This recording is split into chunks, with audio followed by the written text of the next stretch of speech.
ইরানের বিরুদ্ধে ইসরায়েল ও যুক্তরাষ্ট্রের সংঘাতের ১ মাস পূর্ণ হওয়ার মুখে মধ্যপ্রাচ্যের অর্থনৈতিক পরিকাঠামোয় এবার বড় ধরনের আঘাত হেনেছে তেহরান। গত ২ দিন সংযুক্ত আরব আমিরাত ও বাহরাইনের দুটি শীর্ষস্থানীয় অ্যালুমিনিয়াম প্রস্তুত কারখানায় ক্ষেপণাস্ত্র ও ড্রোন হামলা চালিয়েছে ইরানের বিপ্লবী গার্ড বাহিনী আইআরজিসি। এই হামলার ফলে বিশ্বের অন্যতম গুরুত্বপূর্ণ এই শিল্প খাতের উৎপাদন ব্যাহত হওয়ার পাশাপাশি বিশ্ববাজারে ধাতব পদার্থের সরবরাহ নিয়ে চরম উদ্বেগ সৃষ্টি হয়েছে। নোভা এলইডি টিভি, ঝকঝকে ছবি, নিখুঁত শব্দ, ৫ বছরের ওয়ারেন্টি। নোভা মানি সঠিক মান, নিশ্চিত সেবা। ইরানের রেভলিউশনারি গার্ডস জানিয়েছে তারা সংযুক্ত আরব আমিরাতের এমিরেটস গ্লোবাল অ্যালুমিনিয়াম ইজিএ এবং বাহরাইনের অ্যালুমিনিয়াম বাহরাইন কারখানায় লক্ষ্যভেদী হামলা চালিয়েছে। আবুধাবিতে অবস্থিত এমিরেটস গ্লোবাল অ্যালুমিনিয়ামের আল তাওয়িল কারখানায় ভয়াবহ ক্ষয়ক্ষতির খবর পাওয়া গিয়েছে। এটি বিশ্বের অন্যতম বৃহৎ অ্যালুমিনিয়াম উৎপাদন কেন্দ্র, যার বার্ষিক উৎপাদন ক্ষমতা প্রায় ১৬ লক্ষ টন, যা বিশ্বের প্রায় ৪% চাহিদার যোগান দিয়ে থাকে। কারখানাগুলোর এই ক্ষতি কাটিয়ে উঠতে দীর্ঘ সময় লাগবে বলে জানা যাচ্ছে।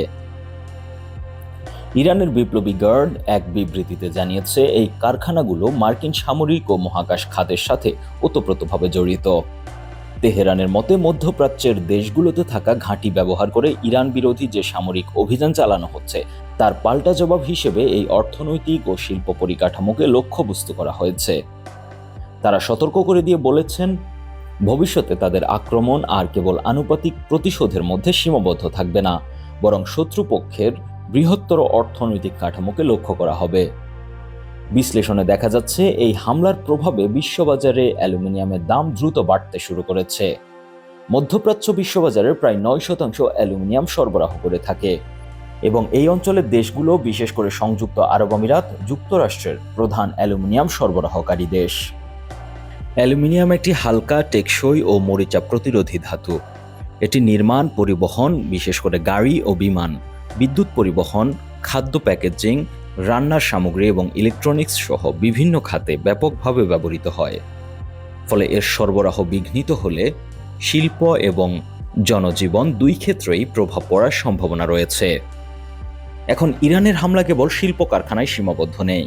গত শুক্রবার সৌদি আরবের প্রিন্স সুলতান বিমান ঘাঁটিতে ইরানি ক্ষেপণাস্ত্র ও ড্রোন হামলায় যুক্তরাষ্ট্রের একটি অত্যাধুনিক উড়ন্ত রাডার খ্যাত ইসি সেন্ট্রি বিমান এবং কয়েকটি রিফুয়েলিং বিমান ক্ষতিগ্রস্ত হয়েছে। এছাড়া ইয়েমেনের ইরানপন্থী হুতি বিদ্রোহীরাও এই যুদ্ধে সরাসরি যোগ দিয়ে ইসরায়েলের কৌশলগত লক্ষ্যবস্তুতে হামলা চালিয়েছে। ফলে বিশ্লেষকরা বলছেন এই যুদ্ধ এখন আর কোনো আঞ্চলিক যুদ্ধের পর্যায়ে নেই, বরং এটি আস্তে আস্তে সর্বাত্মক যুদ্ধের দিকে এগিয়ে যাচ্ছে। নিউজ ডেস্ক, একুশে টেলিভিশন।